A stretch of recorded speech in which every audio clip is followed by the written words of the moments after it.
안녕하세요. 티커튜브입니다. 오늘은 북한의 신형 MBT에 대한 기사입니다. 우리가 보고 있는 것은 운영적인 것보다는 멸망적인 것이지만 그것은 대부분의 사람들이 받아들이는 것보다 더 빠르게 변할 수 있다. 대규모의 신형 대륙간 잠수함 발사 탄도미사일들이 북한 일당 독재, 노동당 75주년 기념 군사행진의 확실한 스타였습니다.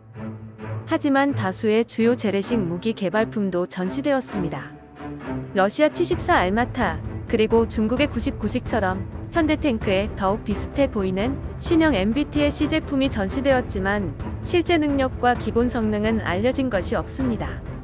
9대의 탱크는 한반도에서 유용할 것 같지 않은 황갈색 사막 위장막을 입고 있었습니다. 페인팅 작업은 현대적인 러시아나 중국 그리고 서방의 디자인과 비교를 떠올리기 위한 의도로 보입니다. 이제까지 이 탱크에 관한 정보가 없지만 몇 가지 주요 세부 사항이 쉽게 눈에 띕니다.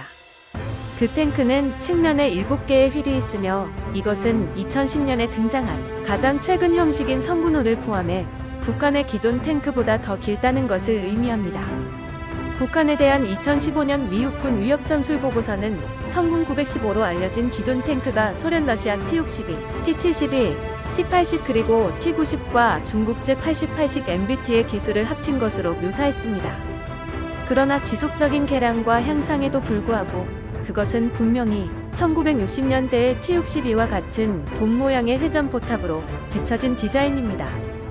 그 탱크는 적어도 외관적으로는 이런 낡은 탱크와 분명히 구별되는 새로운 선체 모양을 갖고 있습니다.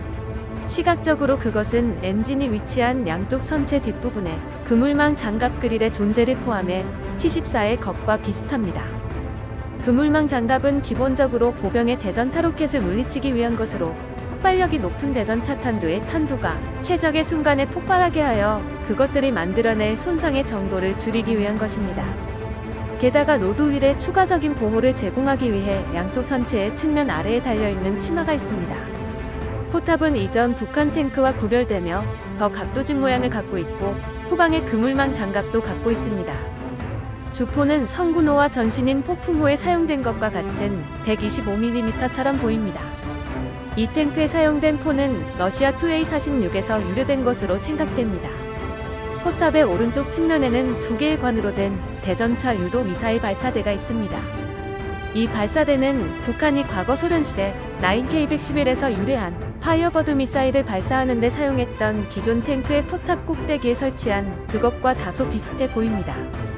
반면 신형 탱크의 포탑은 전형적인 광학기기와 거리계 관련한 여러 상자들로 덮였고 후미에는 연막탄 발사기가 있습니다. 그러나 가장 눈에 띄는 것은 포탑 왼쪽과 오른쪽 전면 코너에 위치한 사열의 세계관의 발사대로 구성된 능동방어 시스템처럼 보이는 것입니다. 일반적으로 유사한 APS 시스템에 레이더 센서를 넣은 봉함이 위에 위치해 있습니다. 이런 전체적인 배치는 일반적으로 러시아 T-14의 아프카니트 APS와 유사합니다. 만약 북한의 시스템이 똑같은 방식으로 기능한다면 그것은 센서가 날아오는 대전차 유도 미사일이나 보병 대전차 로켓을 탐지하고 위협을 상쇄시키는 적당한 순간에 발사대에서 요격기를 발사한다는 것을 의미합니다. 그러나 북한의 신형 탱크의 대응 발사대의 위치가 이 특정 시스템이 얼마만큼의 범위를 제공하는지, 특히 미국 FGM-148 자벨린과 같은 더욱 진보된 탑어택 대전차 미사일에 대한 의문을 자아냅니다. 심지어 측면 미사일 발사대는 그 측면에 있는 시스템의 범위를 방해할 것처럼 보입니다. 소련이 1970년 후반에 첫 번째 APS를 개발한 후 소형화된 레이더와 다른 센서들, 그리고 더 현대화된 시스템에서 발견되는 요격기들의 이면에 있는 기술은 복잡하고 아마도 현재 북한의 손이 닿지 못하는 곳에 있을지 모른다는 것이 현실입니다. 그래서 우리가 이 시제품 탱크에서 보는 것들이 열망적이고 단지 북한이 지금 개발 중에 있는 시스템의 실물 모형일 가능성이 매우 높습니다. 그것은 분명히 북한 정권이 그들의 탱크에 추가하고 싶은 것입니다. 세계 모든 나라들은 그들의 탱크에 APS를 중장갑 차량의 대전차 유도 미사일이나 보병 대전차 로켓을 기능을 통합하려 하거나 통합하기 위한 유사한 노력을 하며 지속적으로 더 많은 능력을 가지려 하고 그런 위협은 점점 확산됩니다. T-14 그리고 특히 최신형 미국군의 M1 에이브람스 탱크 같은 다른 탱크와 비교해도 북한의 디자인이 진보된 것이라고 생각하기 힘듭니다. 예를 들어 T-14와는 달리 이 북한 탱크는 아직도 유인 포탑이며 3명의 승조원이 선체 앞쪽에 함께 앉는 러시아 차량의 복잡한 원격 시야 시스템의 특성을 보이지 않을 것입니다.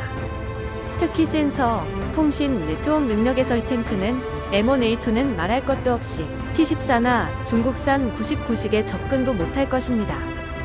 행진에서 보인 여러 상자들은 시간이 지난 후 북한이 디자인을 통합하길 희망하는 시스템의 반영을 의미하는 빈 것일 수 있습니다. 게다가 미국 탱크의 것에 비슷한 각선을 갖고 있다는 것이 북한 탱크가 세라믹과 여러 우라늄 층을 포함하는 복잡한 구성의 능동 장갑 같은 종류에 가깝다는 것을 의미하지 않습니다. 수년에 걸쳐 지속적으로 개선된 에이브람의 장갑 패키지는 매우 진보되고 민감해서 초기 특수 장갑 개발은 청포도라는 별명의 1급 비밀 프로그램 내에서 수행되었습니다. 측면 치마가 로드 휠을 가리기 때문에 확실히는 말할 수 없지만 이 신형 북한 탱크에 있는 하단 차대는 그럴듯해 보입니다. 폭풍호와 후속 성군호 모두 소련 T-62에서 유래된 이전 천마호 차대의 확장 버전을 사용합니다. 북한이 완전히 새로운 설계보다는 많은 경험을 갖고 있는 T-62의 디자인의 기초에 이 탱크를 개발했다는 것을 믿는 것은 어렵지 않습니다. 이 모든 것을 염두에 두고 북한이 퍼레이드에 내놓은 그 차량은 현재 작전에 유용한 디자인으로서가 아닌 그 나라의 미래의 탱크로서 구상하는 것을 반영한 것 같습니다.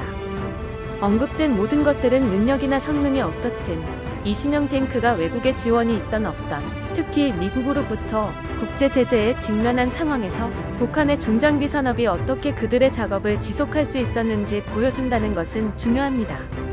비록 이 탱크의 최종 버전이 외국에서 획득한 기술적 정보에 상당히 기초한다고 밝혀지더라도 그리고 완전히 외국에서 만든 시스템이더라도 법적이든 불법적으로 자재를 구매했든 군수기계의 기술적 능력을 지속적으로 확장하고 발전하는데 필요한 자원들을 획득하는 북한 정권의 능력을 강조할 것입니다.